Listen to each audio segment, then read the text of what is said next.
안녕하세요. 5천만 국민의 진솔한 이야기를 들어보는 시간, 열린 시사문의 박주영입니다.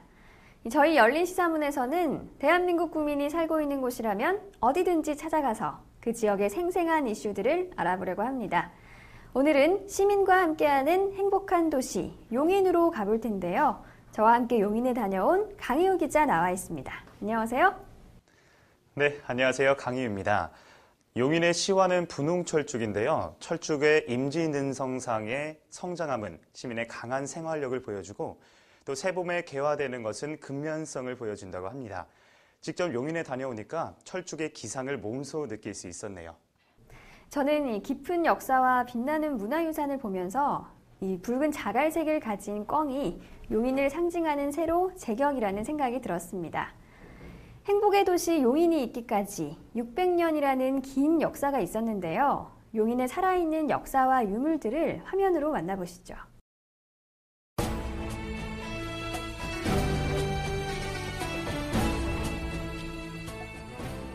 예로부터 용인은 물이 많고 들이 넓어 살기 좋은 땅이었습니다. 경기도는 용인 어비천과 청미천 일대가 땅이 비옥하기를 삼남과 같아 가히 살만하다.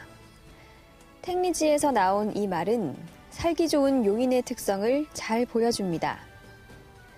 또한 생거진천 사거용인이라는 말이 있듯이 풍수적으로 뛰어난 명당으로 알려져 이름난 인물들이 머문 곳이기도 합니다. 용인시 곳곳에 분포되어 있는 석기시대 유적들.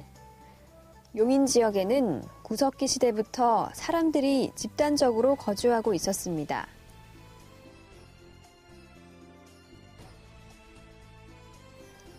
(1965년) 모현면 초부리에서 발견된 청동검 거푸집 3점. 독자적인 양식의 청동검을 만드는 데 사용되었던 거푸집은 한반도에 청동기 문화가 없었다는 일본 학자들의 주장을 일거에 뒤엎은 중요한 유물입니다.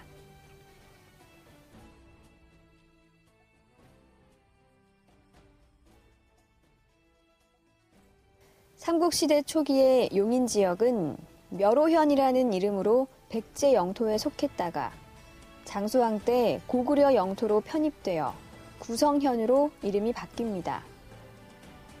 이후 통일신라 시대에는 거서현, 고려시대에는 용구현으로 불렸습니다. 조선시대에 들어 태종 14년인 1414년에 용구의 용자와 처인의 인자를 따 용인현이라 이름하였는데 이것이 오늘날 용인이란 이름의 시작입니다.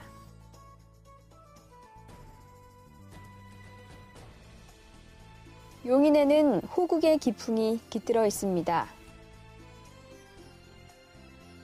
대한제국의 외교관으로 일본의 국권 침탈에 분노하여 자결한 이한흥, 민영환을 비롯해 관직을 버리고 항일투쟁에 나서 경기도 일대에서 일본군을 물리쳤던 의병장 오겨 임경재. 대한제국 출신으로 만주에서 독립군을 양성했던 김혁 장군. 항일 민족교육과 항일투쟁 지도자로 활약한 여준 선생. 항일 의병장 오인수를 비롯 오광선, 오희영, 오희옥으로 이어지는 3대 독립운동가 집안은 용인의 호국 항쟁 정신을 표상하고 있습니다. 또한 1919년 3월 21일 새벽 원산면과 양지면 경계인 좌전고개에서 시작된 용인의 독립만세 운동은 읍내와 포곡, 기흥, 수지, 남사면 등 용인 전역으로 퍼져나가며 13,200명이 참가하여 전국적으로 가장 치열했던 독립운동 중 하나로 기록되고 있습니다. 용인은 유구한 역사 속에서 드높은 정신문화를 일궈낸 고장입니다. 고려 말의 충신이자 조선 성리학의 시조로 불리는 포은 정몽주 선생. 용인에는 포은 정몽주 선생의 묘소가 있고 선생의 학덕과 충절을 기리기 위해 건립한 충렬서원이 있습니다. 조선시대 성리학을 바탕으로 강력한 왕조 정치를 행하고자 했던 정암 조광조 선생이 학업에 매진하며 사상을 가다듬던 곳이 용인입니다. 이처럼 조선 500년 속에서 꽃피운 용인의 드높은 정신문화는 오늘날에도 아름다운 전통으로 계승되고 있습니다.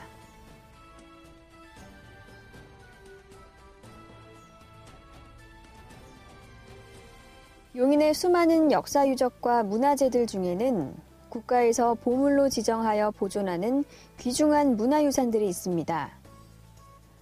서봉사지 현호국사 탑비,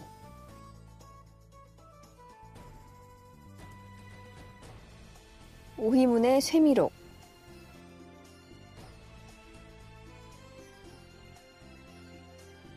용인 보정동 고분군,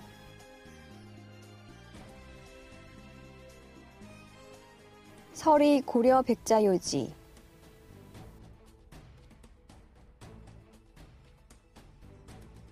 서리 고려 백자요지 출토 유물 등 용인의 유구한 역사는 이처럼 귀중한 문화유산을 곳곳에 남겨두고 있습니다.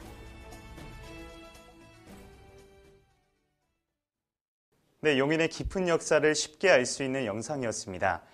역사의 배움터라고 해도 과언이 아닌데요. 청동검의 거푸집을 통해서 한반도에 청동기 문화가 없었다는 일본의 주장을 뒤집는 역할을 했다니 정말 감사할 따름입니다.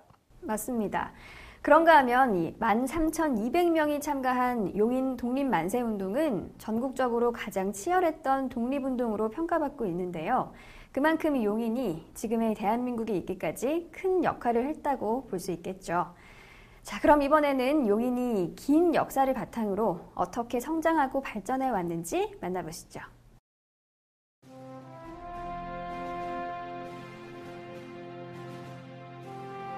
(1895년) 용인현은 용인군이 되었고 1914년 양지군 대부분과 죽산군 일부를 편입하여 그 범위가 더 넓어졌습니다. 1970년 경부고속도로의 첫 구간이 개통되고 1975년에 영동고속도로가 개통됨으로써 용인은 교통의 요충지로 자리매김하게 됩니다.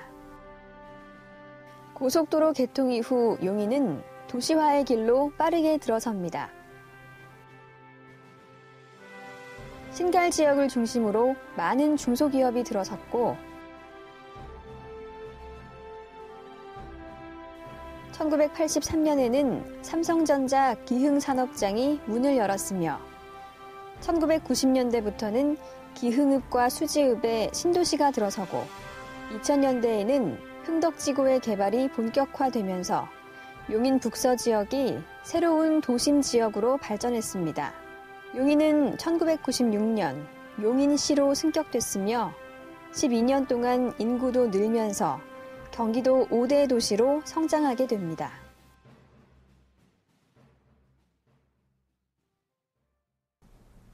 용인의 성장을 한눈에 볼 수 있는 영상이었습니다. 경부고속도로와 영동고속도로가 만나는 교통의 요충지이기에 용인이 첨단 지식정보산업의 중심지로 발전할 수 있었다는 생각이 듭니다. 강희우 기자, 용인은 또 어떤 특징을 가진 도시인가요? 네, 용인은 교육도시라는 특징을 갖고 있습니다. 용인교육은 서부 지역의 택지 개발로 인구 유입이 급증했는데요. 학교가 대거 설립이 되면서 교육도시의 요충지로 자리매김할 수 있었습니다.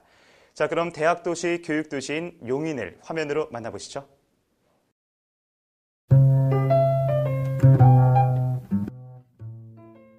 용인은 대학도시이며 교육도시입니다.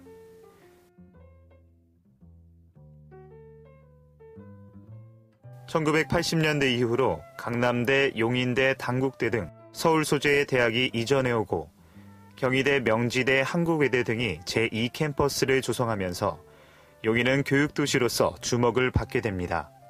현재 용인 관내에는 10개의 대학과 신학대학원 등이 있어 교육의 도시로도 명성을 자랑하고 있습니다. 10개 이상의 대학교가 있는 용인은 교육도시로서 대한민국의 중추 역할을 하고 있습니다. 역사를 거슬러 올라가다 보면 포은 정몽주 등 많은 선현의 유택이 용인에 있어서요. 그 학덕을 따르기 위해 이주해온 후손들이 많아 이들 역시 용인 교육에 영향을 주었죠. 네, 그런가 하면 용인에는 서원도 많았는데요. 용인 최초의 서원인 이 정몽주와 조광조를 함께 모셨던 이 죽전 서원을 비롯해서 신곡서원, 한천서원 등 많은 교육기관이 건립돼 있습니다. 이 서원의 위치도 이 두 사람 묘의 중간 지역인 죽전동에 있다고 하네요. 이 위인들의 공헌 덕분에 용인이 교육의 메카로서 자리매김할 수 있었습니다.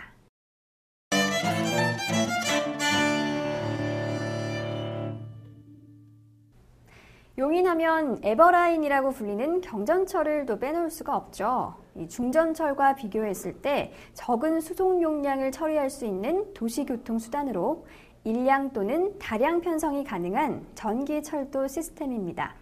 강희우 기자, 혹시 용인 경전철 타보셨나요? 네, 저는 용인에 직접 가서 경전철을 타봤습니다. 일반 지하철에 비해 규모가 작고 고가 구조물 위로 지나가서 놀이공원의 모노레일을 연상케 했는데요. 종점이 에버랜드여서 놀러가는 사람들에게 설렘을 줄 수도 있지만 비용 및 편리함 때문에 불만도 많이 있었습니다. 우선 용인 경전철에 대해 화면으로 만나보시죠.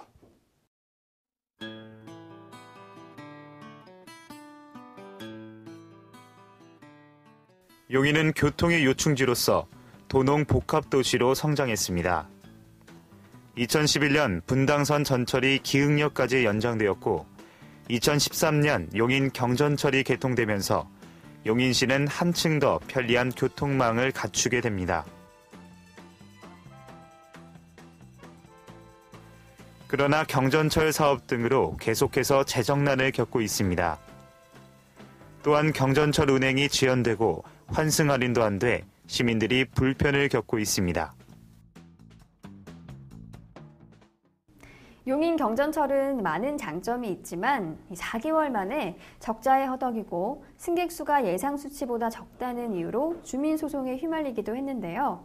개통된 지 얼마 되지 않은 만큼 현명한 대책을 세워서 용인의 발전에 큰 기여를 했으면 좋겠습니다. 네, 용인 시민들의 경전철에 대한 인식이 앞으로 발전에 큰 기여를 할 것 같습니다. 용인 시민들은 경전철에 대해서 어떻게 생각할까요? 화면으로 직접 만나보시죠. 경전철은 타보신 게 없으신가요? 네, 경전철은 주변에 이용하기 불편하고 환승도 안 되고 하니까 안 타게 됩니다. 어떤 점이요? 빨라. 울퉁불퉁하고 막 그런 게 그냥 재밌었어요. 어디가 알바가? 뭐 환승이 안 되는 거. 네. 그거 빼고는 괜찮은 것 같아요. 환승 된대 이제. 경전철 주위에 타보신 분들 있으세요? 타보신 분들 있는데 환승이 안 된대요. 그게 불편하다고 그러더라고요. 저 그래서 시험 삼아서 한번 타봤어요. 타봤는데 손님이 너무 없어. 그러니 저게 돈이 다 어떻게 되냐고. 그러니까는 좀 아쉬운 게 좀 많아요. 그게. 그리고 교통편이 버스가 좋으니까 버스들 많이 이용하지. 경전철 별로 안 이용하잖아요. 경전철 저 경남대학교 다니는데요. 저 생겨서 더 교통편 좋아서 저는 더 좋아하고 있어요. 편해요? 네, 편하게 자리 맨날 남아 있어서 편해요. 불편한 건 없어요? 비싸요.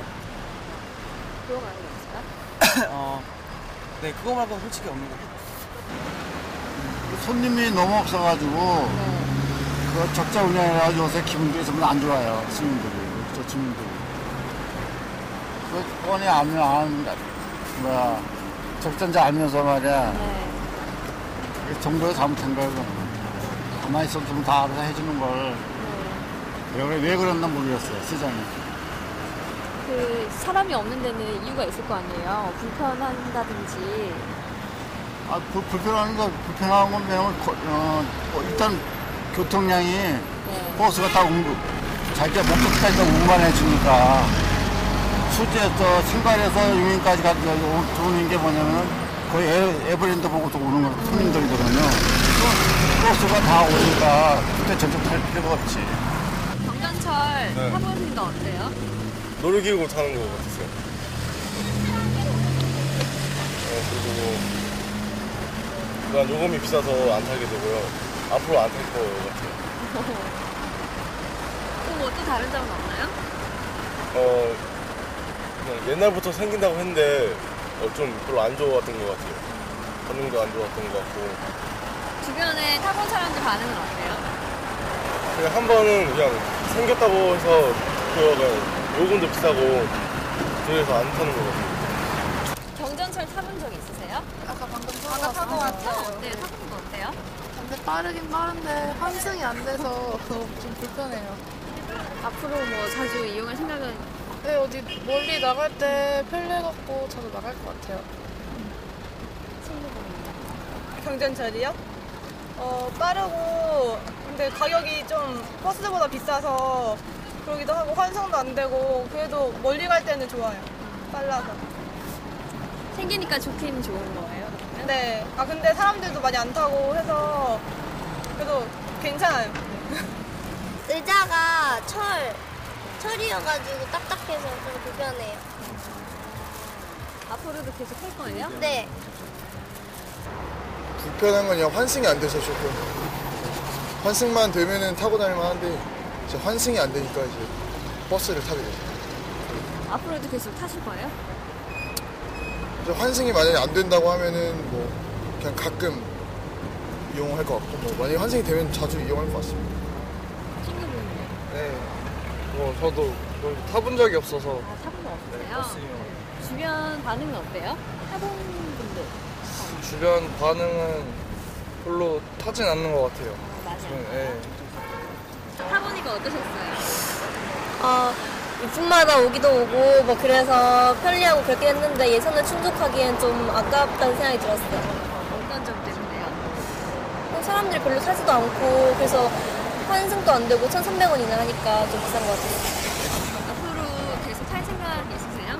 에버랜드 자주 갈 일이 있어서 편하긴 편한데 저한테는 그냥 좀 좋은 것 같아요.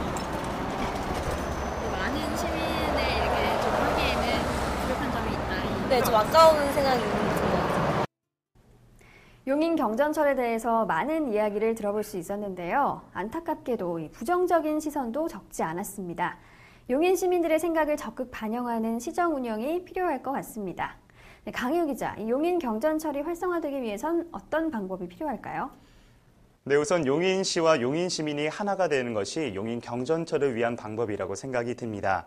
실제로 용인 경전철 활성화를 위해서 홍보시민 자원봉사단이 조직이 되어 전철 2개의 역사에서 매주 주말에 홍보 활동을 한다고 하는데요. 이러한 용인 시민의 노력이 용인 발전의 한 줄기 빛으로 작용할 것이라고 생각이 듭니다.